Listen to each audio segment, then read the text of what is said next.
Hello students, in this video I am going to explain you how to convert the fraction into the decimal. So why we need to convert the fraction into decimal? To understand the exact meaning of the fraction. So let us take one example. So there are two methods of converting fraction into decimals. So both methods I am going to explain here. So first by long division. Why? Because we get the decimals because we have the fraction. For the fraction number only we get the decimals. As we know, we have done the long division earlier, and by converting denominator as multiple of 10. Both methods we'll see. This method is easy as you have learned long division earlier. So we'll see here by taking the example. Let us take the example.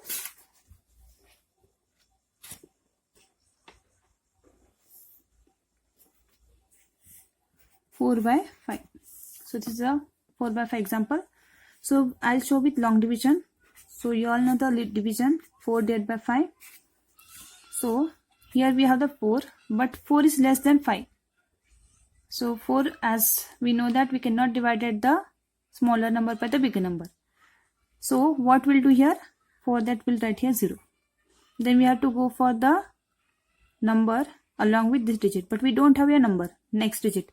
So next digit we have to take as 0. For that extra digit 0 you have to put here point. Only once you have to put the point. So 5 8s are 40. So we got here 0. So 4 by 5 meaning is what? 0.8. So that we will come to know that 4 by 5 is less than 1, because in the whole part we don't have 1 or any other number. If in whole part you get the 1, then we can say that it is 1 point something, more than 1. It is less than 1.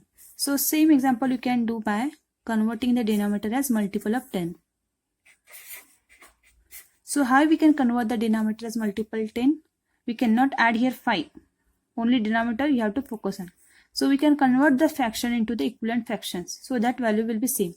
So this you can write as 4 by 5. So say the table of 5, it till comes 10 or more than 10. So as we know, 10, 100, 1000, these all are multiples of 5. So 5 ones are 5, 5 twos are 10. If you go for 100, 1000, then also okay.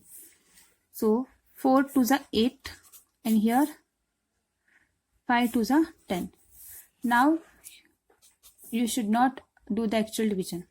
Write the numerator as it is, and denominator you can see how many zeros are there over 1? Only 1 0. So here you have to put the decimal point after the 1 place, and only 1 place is there. So after 8 I'll put here. But for the convention we will take here 0. Instead of reading this as 0.8, we can read as 0.8. So you can read as 0.8 or 0.8, meaning is same. Now let us take one more example.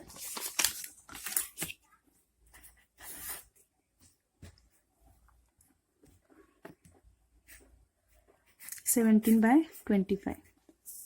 So 17 by 25 you can do by long division also.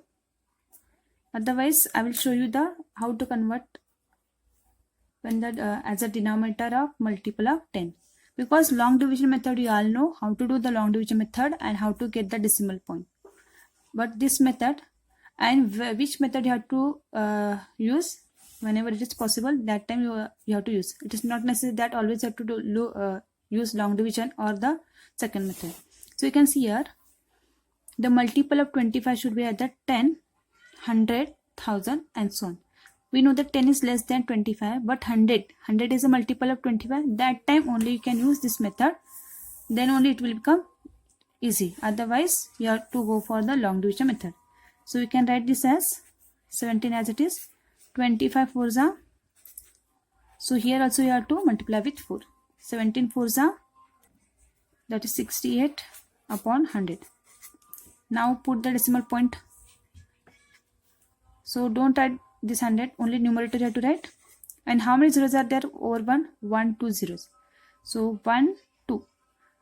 after the two unit places you have to put the decimal point. So cross this 8 and 6, here put the decimal point, and before that no digit is there, so you can put here 0. But there we will get some examples like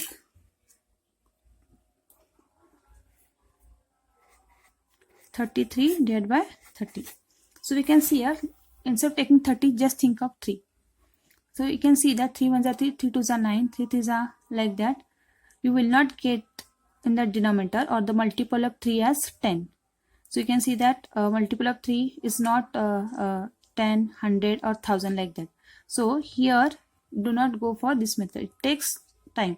So go for the long division method. So that is 33 divided with 30. So 3 is less than 30, so put 0. We can take 33 here. So 30 1s are 30. So we got here 3. But we should convert this into the decimal. So at least up to 2 decimal places we have to divide this. So but we don't have digit here to take along with 3. So that extra digit will be 0, and for that 0 you have to put here point. Next 30 1s are 30. Suppose again you get the remainder something and you need to take extra digit. That time don't put point. Only once you have to put point when you take first time extra digit. So 33 divided by 30 is 1.1. So you can write this as 1.1. So the second method is easy, but it is applicable when the denominators we can convert as multiple of 10, 100 and 1000.